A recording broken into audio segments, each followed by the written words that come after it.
my advice about the blog is that it's a way to create a body of work, and that body of work is representative of you.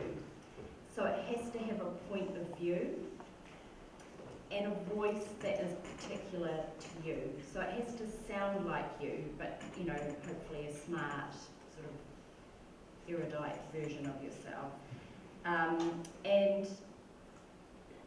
though it sounds like you, that's not a license for it to be anything you think about and what endlessly comes to mind for you. It has to be a bit more curated than that. So my way of thinking about it is you've got to think of your blog as a virtual job interview.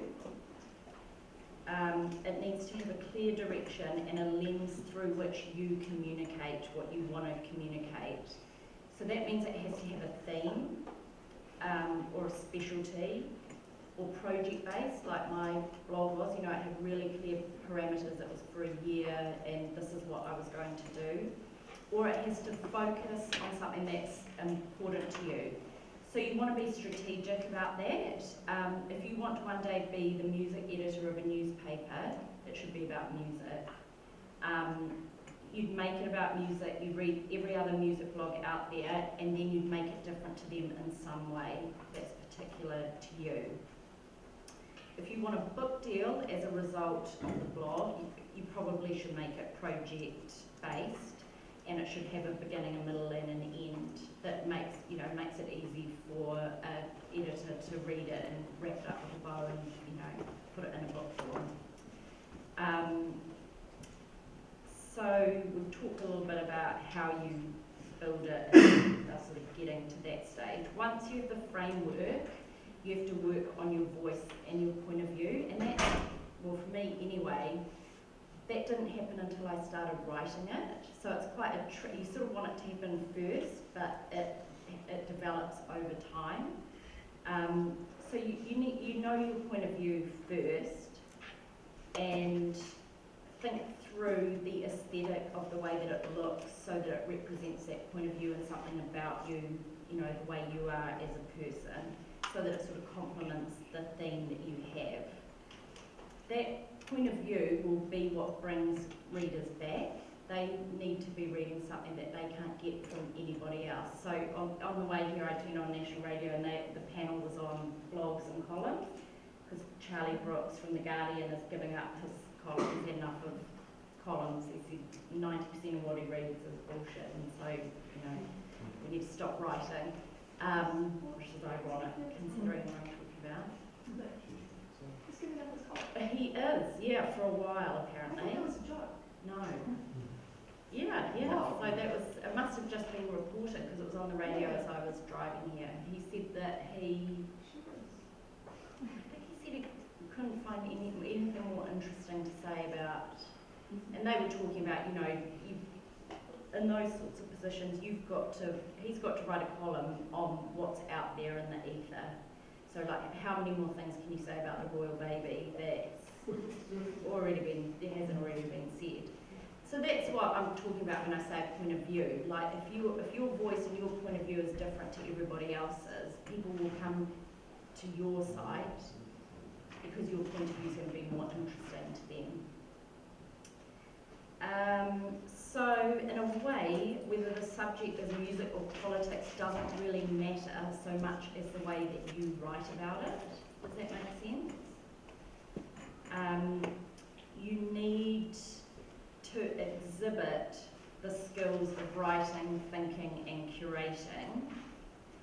And while you're doing that, you need to be sincere. You need to establish a connection with your audience. You need to be vulnerable, which is something I'll go back to. And you need to be yourself, both of which are where a blog differs from journalism. You never show that vulnerability or, yourself in traditional, a profile or a feature. It's not the way you do it. So you can also blog about what you are doing, but don't think that everything you do or think is interesting. You have to be selective and strategic about what you put in there. Don't overshare. Some writers, really experienced writers, Caitlin Moran, Julie Birchall, can write about their sex life and their drug taking and their debauchery, but basically you guys can't. And I can't really either. You're starting out in your career and that stuff will definitely count against you with people that would hire you. It might make it more fun for your friends and the people you know, but if you're thinking about a virtual sort of job interview, it's probably not a great way to go. You want to look interesting but not narcissistic. So it's good to sometimes write about other people and what they're doing on your blog, if that fits with your theme. You want to find a middle ground in that the writing is personal enough that it gives the reader a sense of who you are and what makes you tick, but that it doesn't undermine you. And I was reading one New York Times bestseller who's a blogger, and she said, if it's too comfortable, it's not far enough. You have to experiment. Share what is vulnerable, but not what is intimate. And I guess, intimate means different things to different people, but you know what she's getting at. Once you've planned out what you're going to write about and worked on your voice, you need to blog often. Your blogging brain is like a muscle. So once you engage it, you'll find that you think of blogs constantly, and as you're thinking about them, you're also thinking about how you would tweak that to suit your particular bent on something. And it comes quite easily, but it takes a while to get to that stage. So you need to sort of exercise the brain in that way. And as you are doing that, you'll get a sense of what your readers are into, and that you sort of need to think about that when you're thinking about things to blog about. So when it comes to building an audience, you need to spend about as much time on that as you spend on writing what you write, because it doesn't just come to you. So you do it by subscribing to other blogs that you really like, commenting on other blogs, because you'll find that bloggers will they love comments, and they'll comment back, and then they'll follow you and they'll recommend you, and it will sort of build up. When you blog, and you don't have to do this all the time, but it's good to ask your readers to tell you about their experience of what you were talking about at the end of a post. So then they'll respond, comment, and then you really do need to respond to those comments so they know that you're reading them, and some of them are really obnoxious and some of them are great. I've met people through my blog really quickly actually that got in touch that were similar or doing similar projects, and it sort of builds a network quite quickly. Promote your blog posts on Facebook and Twitter, that's really valuable. And use your site stats, which in WordPress, which is what I use, are really easy to get. They condense them all for you really well. So use those to work out which posts are most popular, and then use that info to further refine what you're writing about. And you also need to play around with how you promote, the words you use to promote those posts, because if you put something that's a little bit more intriguing, people are going to click on your Twitter, on your tweet, and look at it more than if it sounds super boring. So you also need to learn to take really good photos and edit them properly, which is so easy with an iPhone. You really have a camera with you all the time, and it's quite simple.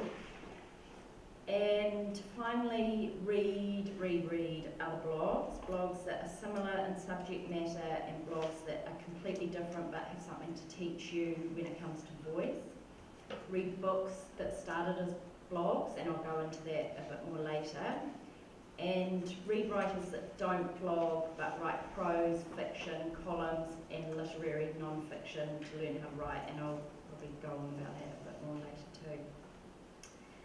So, an aside about reading, the best way to become a better writer is to read. And when I was at school here, like you guys, 15 years ago, that's what Steve Bornius, you probably all know the writer Steve Bornius, he came here and that's exactly what he told us, and I thought, what a funny thing to say, but it was the most valuable thing apart from shorthand that I learnt at journalism school.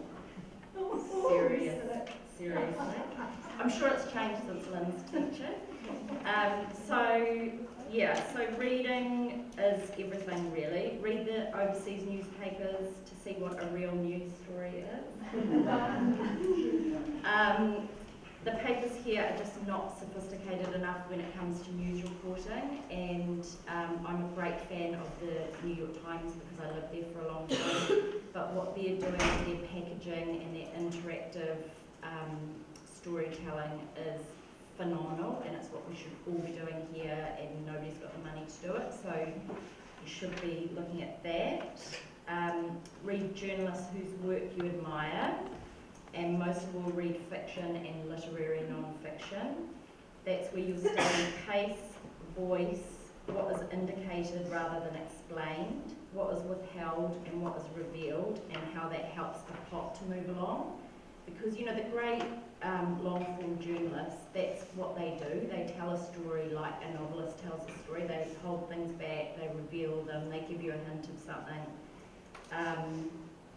What the details about someone say without saying it explicitly about them, you know, the basic show, don't tell.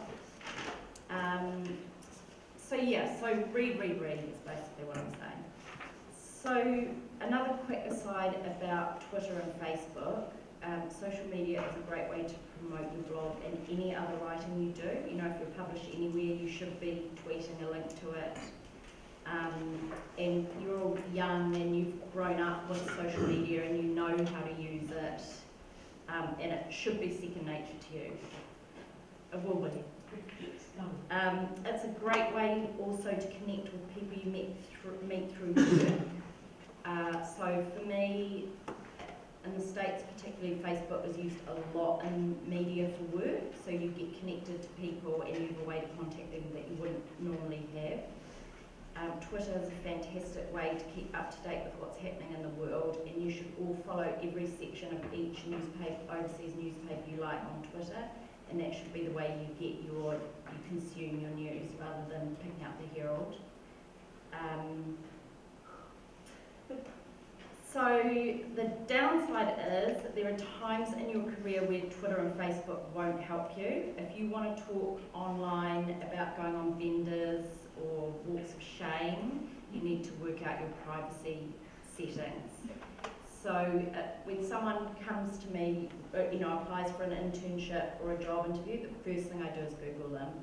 And we all do things out of our work time that we don't share with our bosses and co-workers, but if you don't manage your online life, you can make that all too obvious. So if I Google you and I find out that you're a racist or a sexist or, dancing on tables at 3 o'clock in the morning, even though I might be one or two or all of those things, I wouldn't meet with you. And that's just the way that it is. So you need to make sure that if you want to tweet really super personal stuff about, your sex life, that is not under your proper name and that nobody can connect it to you. So I would recommend that you all Google yourselves and see what's out there about you, images, all sorts of things, and sort of change it if you don't want that to be the impression that strangers get of you. And just to follow on from that, if you do get an interview for an internship or full-time position, I've got a few tips, things that I've seen over and over again. It goes without saying you would think, but do your research on the magazine and the person you're meeting with, and that means know every section of the magazine, have 3 story ideas that if they ask you, you can say, oh, I think this would be a great story and it would go in this section of the magazine. If they don't ask you that question, make sure you pipe up and get it in there before you get shown out the door, so it shows that you're thinking about that stuff. Again, it goes without saying, but don't wear inappropriate clothes. I can't believe the things that people wear to the office and how inappropriate it is. Don't be overly familiar with the person you're meeting with. Don't make it seem like you'd be doing me a favour to come and work for me. I've had that a few times. Don't say that you don't know if you can do the job. Fake it until you can make it. If you say yes, you can do anything, because you can always figure out a way to learn how to do it before you start. And that's one thing I learned in America, that sort of downplaying your abilities. Oh yeah, maybe. Oh, yeah, that sounds good. It really doesn't work. Particularly you women, you need to say, I can do it really well. Don't forget to follow up with a thank you email. All of these things, if you don't do them, for me would mean that you didn't get the job. So they're really good to keep in mind. So, quickly, because I'll probably talk for too long. The next topic, columns. Columns are increasingly hard to get. You've got a question? I was just wondering about what you considered inappropriate columns. If I can see this, this or this, inappropriate. If you bent down to get your handbag and I can see what you had for breakfast, inappropriate. I mean, you work in journalism, you're not going to wear a suit, but you need to be covered. Make sense? Okay, so columns, tricky to get, but that doesn't mean you shouldn't try to get one or regularly pitch ideas to magazines and newspapers that run them. There is a real dearth of young, fresh voices in the mainstream media here, and that needs to change, and you guys should be doing that. I don't want to hear about some old guy and what he thinks about getting the bus to work every day. I want to hear what you guys care about in your city and politics and that sort of thing, and that's what should be out there. The good news is that there's plenty of online publications that need people to write for them, and they need to generate a lot more content because of the nature of the online beast. So there is work out there, but don't think that it's an easy way to make 50 cents a word, or what I'm guessing that's what they paid. That's what they were paying 15 years ago, and what they're paying now.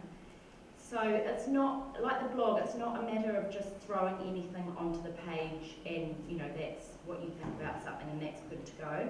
It needs to be well thought out and curated, probably better thought out than a blog is.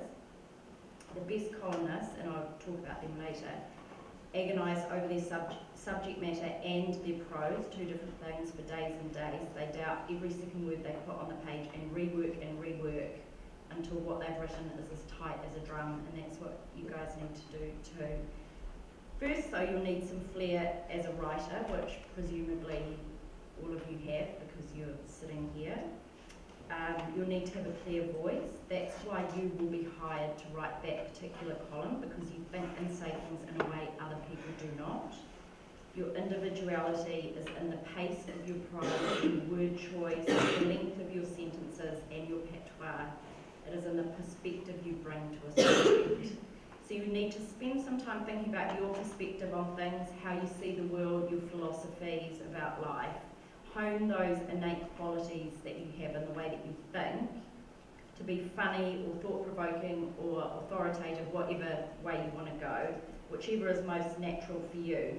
It's much harder to be funny in print than it is in person, because you don't have all those other qualities to share as you're doing it.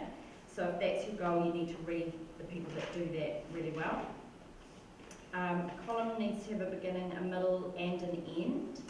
Make sure it tells a story and that it says something about the wider world, or at the very least your worldview. Does that make sense? So it's sort of got to have a double duty. On top of that, you'll need eagerness, initiative, intelligence, which, there's some pretty ignorant columnists out there, and I think a lot of them get published because they are ignorant, and it's, Shelley Bridgman, about people, yeah. So, in some cases, that sort of ignorant, to the man of God. Yeah, Garth George, yeah. Sometimes that sells as well, but you still need to be an intelligent person. You need to be accurate, that's super important. You need to be able to keep up the momentum of your writing, especially if it's a weekly assignment. This will come easier once that muscle I was talking about with the blogging, that part of your brain, that sensory mechanism that sniffs out a potential column in the everyday happenings in your life, becomes more developed. Steve Borneas, who I mentioned before, he can find a column in a visit to a tea room or a train ride, and for him it's not about what he's writing about, but how he's writing it, and the inferences that those encounters push him to make about contemporary New Zealand culture. So, while I've said you can't just write about anything, if your prose is strong enough and your voice is developed enough, and over those years you build that sort of career for yourself, you get to the stage where you can do that, where someone like Steve can do that. You need to know who you're writing for. If you're writing in the listener, your audience is going to be old and liberal. They don't want to hear about that time you took Special K at Explore. They want to hear about things that relate to them. So after you've decided what you're writing about, you need to revise. That's the most important thing about any of your writing. You need to read, and when you write, you need to revise every sentence over and over again. When you think you're happy with it, read it out loud, even though you feel quite stupid doing that. Check your spelling and grammar. That goes for everything you write, and it seems so simple, but it is the biggest problem I have with the work that people submit to me. As an editor, I will always commission the writer that checks their work, the facts, the spelling, the grammar, gets the word length as it's been assigned to them, over the shambolic writer that's got more flair than anybody else on the blog, because I don't have time to do that spelling and grammar and crafting of their work that they haven't done. So double check your work before you file it. It's the easiest way to get loyalty from an editor. They'll come back to you time and time again if you do that. The other way to garner loyalty is to get your work in on time. Nothing drives me more mad than a regular contributor that consistently files late and misses deadline. Deadlines are given to you guys for a really good reason. Once you send me, let's say you write a column for me, that story has to be edited by me, given to a sub-editor, passed on to the art department, forwarded to a photographer who then needs to go and shoot it.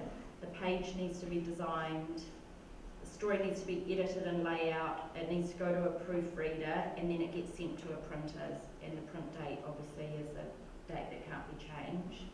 If you miss that deadline by a week, you throw all of those people out by a week. And because we stagger deadlines amongst our contributors so that not everything comes in at once, you also throw out all the other pieces that I have to edit over that issue.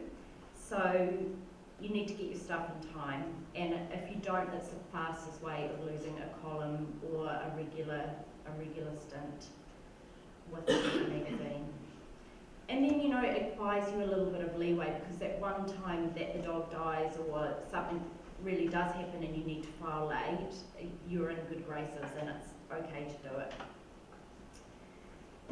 So, as I mentioned before, if you're a really skilled columnist, it shouldn't matter what you write about within parameters.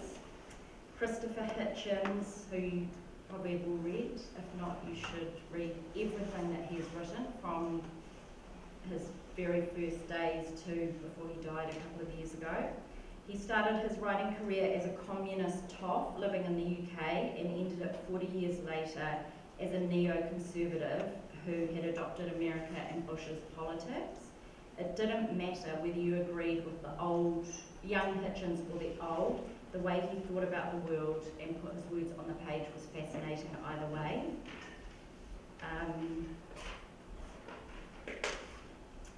Even his really, before he died, he wrote columns about getting his back waxed and getting new teeth, and they're absolutely fascinating. So he said something about the wider world that no one else could say like he did, and that's what we're talking about basically. A.A. Gill, do you guys know him? So he writes about restaurants primarily in the Sunday Times, but he also writes columns for American Vanity Fair, and he's a real sexist pig. But I read him because he knows so much about so much, and he does such a great job of incorporating that in his writing. And the metaphors and the similes that he uses to make his point are so sophisticated and so unexpected, and that's what you want to get from great first-person writing like that. These guys are rule breakers, but only because they've established a career and a following and are now at a place in their careers where they can be. And as I said before, when you're starting out, you can't be a sexist pig like Aya Gill. You can't write about your abortion, as Caitlin Moran, the brilliant British columnist, did. She is brave and clever, but she doesn't need to be so careful about what she writes. You should read her and all of the other ones that I've got on the list there. And a lot of them have anthologies out of their columns, so it's really easy to buy the book and keep it as a reference. And great things too, when you're in that position when you need to write something, and I still do this decades on, get out those writers that you really love and reread them before you start writing, just to sort of, not inspire you, but to give you a sense of what you should be aiming for. So if you're really clever like Caitlin Moran, you can turn your column or your blog into a book deal, a TV series, or a vehicle to turn you into an expert. And this is something that the media is fragmenting so much and it's moving so quickly that expertise is something that's really going to help you in your career. And that's a difficult thing to do, to sort of decide what you want to be an expert in.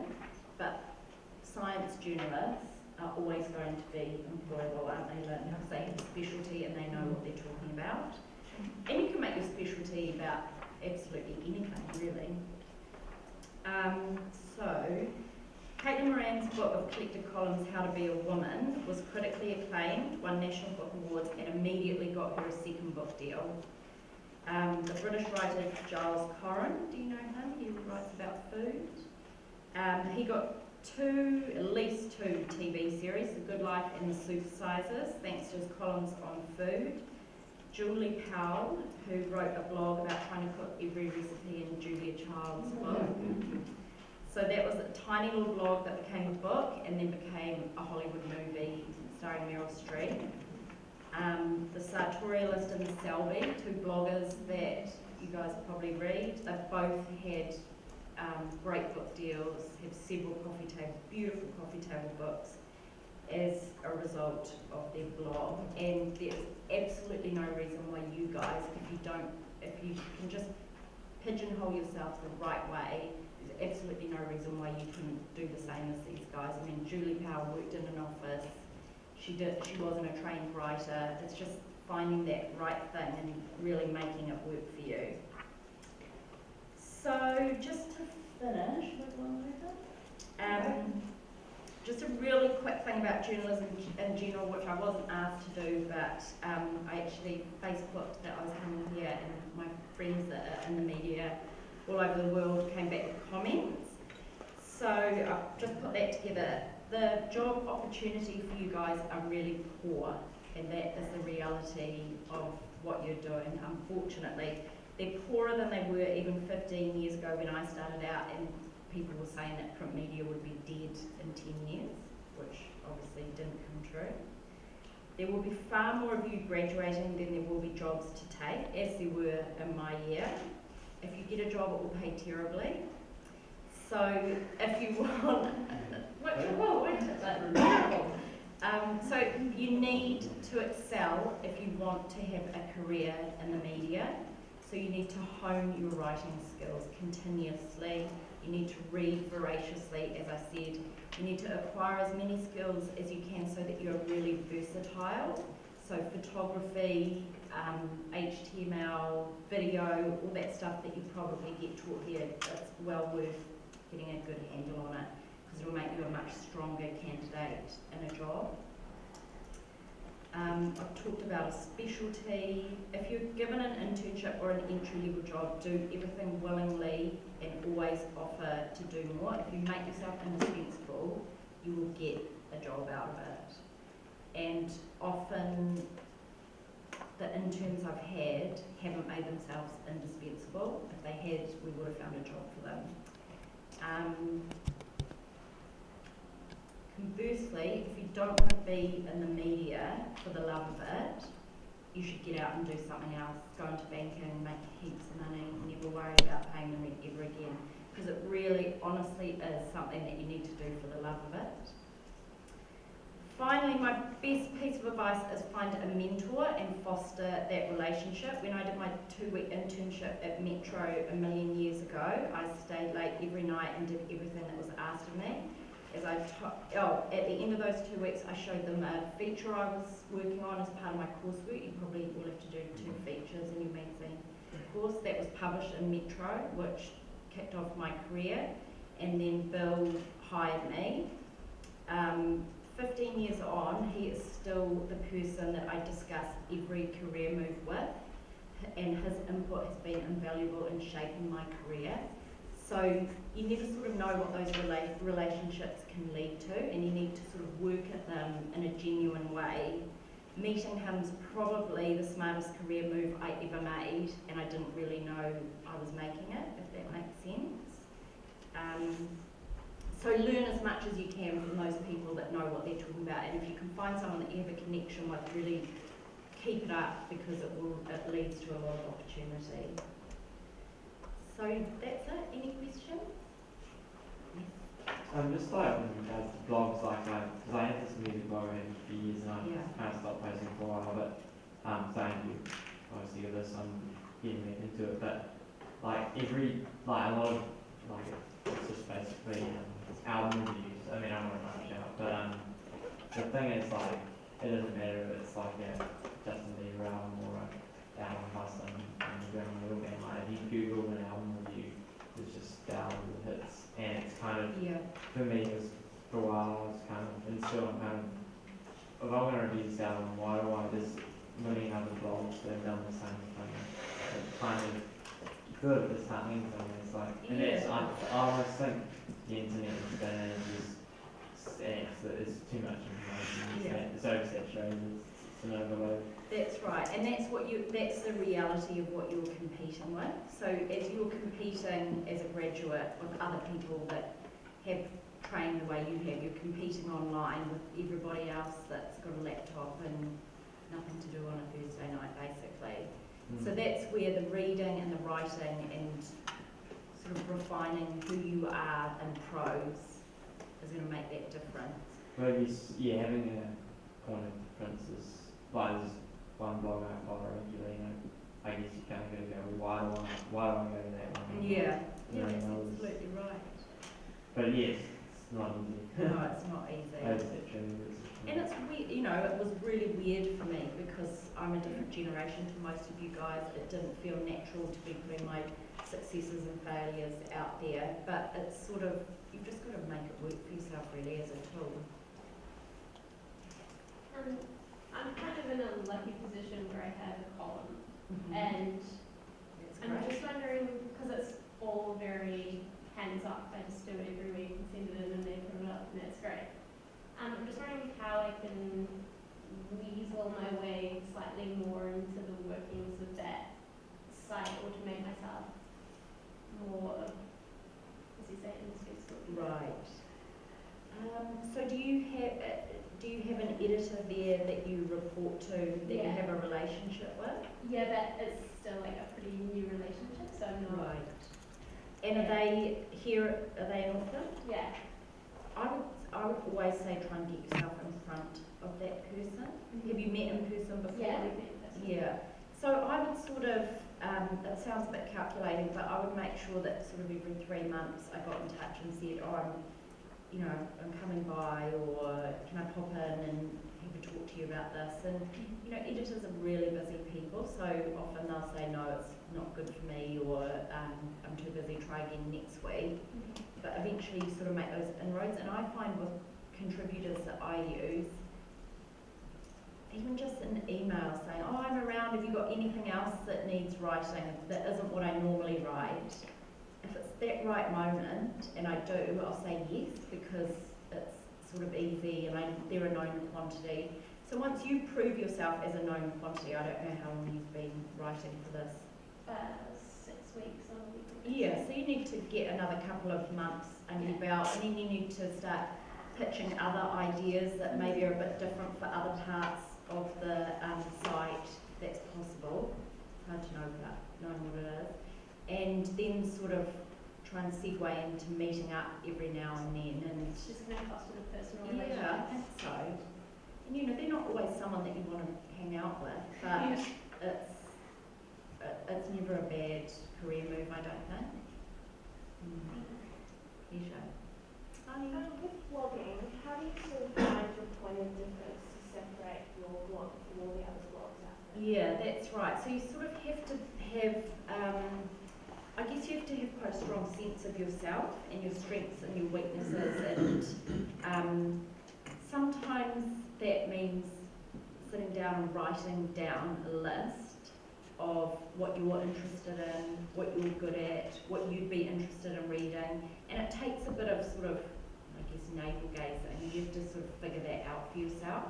So I think the stronger sense you have of yourself and who you are and how other people see you, the easier that will be.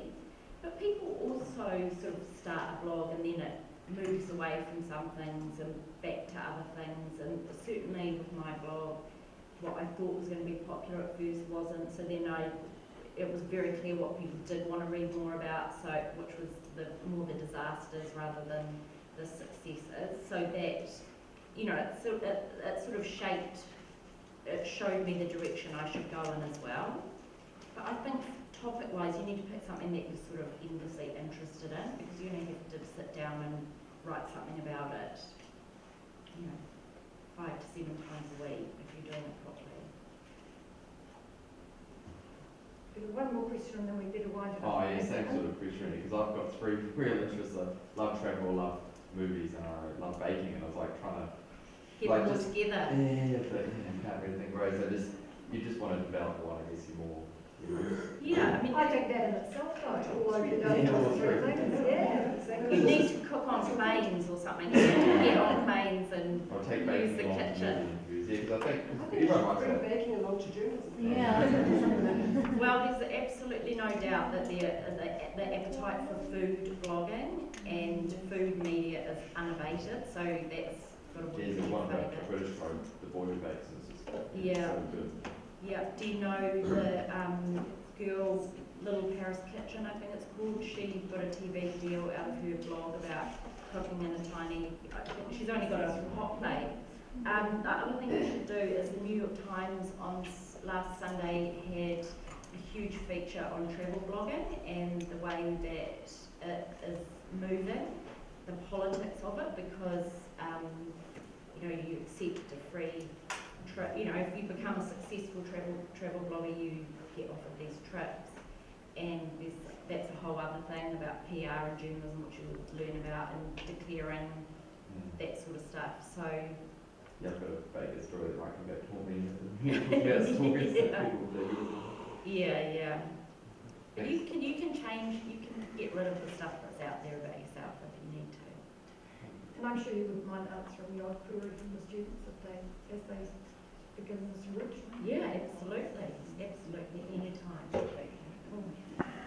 So yeah, because I think one thing that you get back to a lot is that practicing or writing and practicing and developing your voice. And it's true. It is like a muscle with writing. It's like learning to play the piano, isn't it? If you don't practice, you never improve. See, that's why blogging and columns and things like that are an excellent way to start really finding your personality. And for me, I had a voice, and that was what brought me to journalism, but that was pretty much knocked out of me here because It's time you finished up now. because you're taught to report, and you know that if your voice isn't always grammatically correct, if you use funny words, you know, whatever. So that was knocked out of me. So I had to relearn how to listen to how I spoke and write that way. They didn't have a magazine course then, though, did they? Yep. They did. Oh, I wasn't sure. Take that back.